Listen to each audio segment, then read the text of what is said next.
नमस्कार, इन खबर में आपका स्वागत है।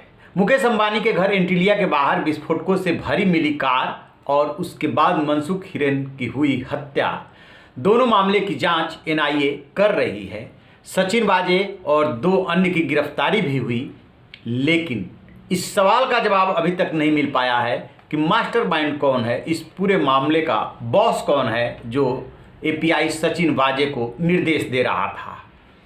ये सभी मान रहे हैं, यानी कि जांच एजेंसी जो एनआईए है उसके अधिकारी भी और भी जो इसमें इन्वॉल्व हैं कि इसका मास्टरमाइंड कोई और है, लेकिन कोई इसका जवाब नहीं दे पा रहा है कि कौन है।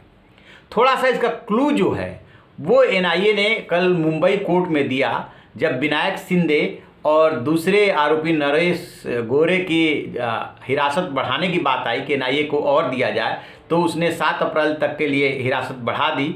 उसी दौरान जो जांच एजेंसी एनआईए है उसके वकील है सुनील गोंजाल्विस, उन्होंने बताया है कि जिस समय मनसुख हिरेन की हत्या की साजिश रची गई, प्लानिंग की गई, उस समय वहाँ पे सचिन वाजे के अलावा विनायक शिंदे भी मौजूद था। यानी कि एक बात तो तय है कि साजिश कहीं और रची गई और ये दोनों वहाँ पे मौजूद थे, यानी कि कोई बॉस बैठा हुआ है ऊपर। दूसरी बात ये आई कि जो सचिन वाजे है वो अपने बॉस यानी कि जो मास्टरमाइंड है उससे फ़ोन पे लगातार संपर्क में था, यानी कि जो सीडीआर निकाली गई है इसके सिम और मोबाइल फ़ोन्स के, उससे ये इस बात की जानकारी एनआईए को मिल गई है कि कौन है वो व्यक्ति। ये बात अलग है कि उसने भी नाम नहीं खोला है, लेकिन कोर्ट को ये बता दिया है कि बॉस कोई और है, मास्टरमाइंड कोई और है, वो सफ़ेद पोश है, आईपीएस है, कौन है, जल्दी इसका खुलासा एनआईए करेगा। तो इसके बाद जो है 7 अप्रैल तक की अवधि बढ़ गई है। स्वाभाविक सी बात है कि जो मीठी नदी से चाहे सीपीयू मिला हो, चाहे नंबर प्लेट्स मिली हो, सीडीआर मिली हो, उसको लेकर के पूछताछ की जाएगी, एक दूसरे को आमने सामने बिठाया जाएगा, क्योंकि जो 3 गिरफ्तारियां हैं सचिन वाजे, विनायक शिंदे और नरेश गोरे।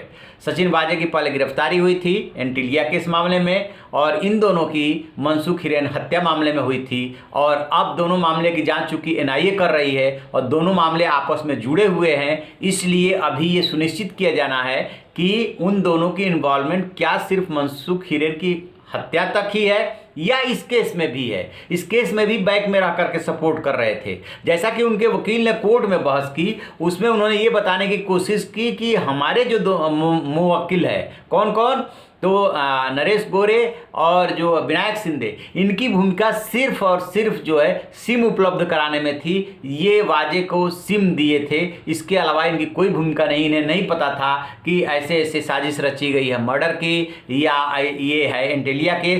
तो हर जो जिसके खिलाफ केस होता है, वो आरोपी जिसे कहें अभी, तो उसका जो वकील होता है या जो वो खुद होता है, वो यही कहता है कि हमारा मुवक्किल तो निर्दोष है, उसकी ज़्यादा भूमिका है नहीं। अभी जल्दीबाजी में कुछ भी कहना ठीक नहीं होगा, लेकिन इतना तय है कि इसके पीछे कोई और है और एनआईए उस तक पहुंच चुकी है। दूसरी महत्वपूर्ण बात वो ये है कि इसमें एक महिला शामिल है और उस महिला को भी पूरे राज का पता है।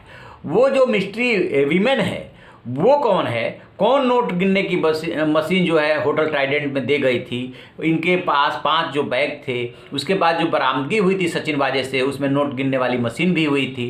तो आप देखेंगे कि आगे धीरे धीरे 1 महीने से ज़्यादा घटनाक्रम को हो गया, क्योंकि 25 फरवरी को एंटीलिया केस हुआ था और आज 31 मार्च है, तो आप कह सकते हैं कि 1.25 महीने हो चुका है कि बहुत जल्दी वो मिस्ट्री वुमेन तक भी पहुंच चुकी है एनआईए, और वो जो मास्टरमाइंड है उसका भी सुराग लगा चुकी है, क्योंकि वो कॉल डिटेल से पता चल रहा है किसके किसके संपर्क में था। 5 नहीं 11 सिम का ये इस्तेमाल कर रहे हो, लेकिन पता तो चल ही जाता है। अपराधी जितना शातिर हो, कोई ना कोई ऐसा सुराग जरूर छोड़ जाता है जहाँ पे कि जांच एजेंसियां पहुंच करके उसके गर्दन तक पहुंच जाती है। तो इस पे हमारी नज़र है, जैसे कोई अपडेट मिलेगा हम आपसे साझा करेंगे। आप रहिए ना बेखबर, देखते रहिए इन खबर। Thank you.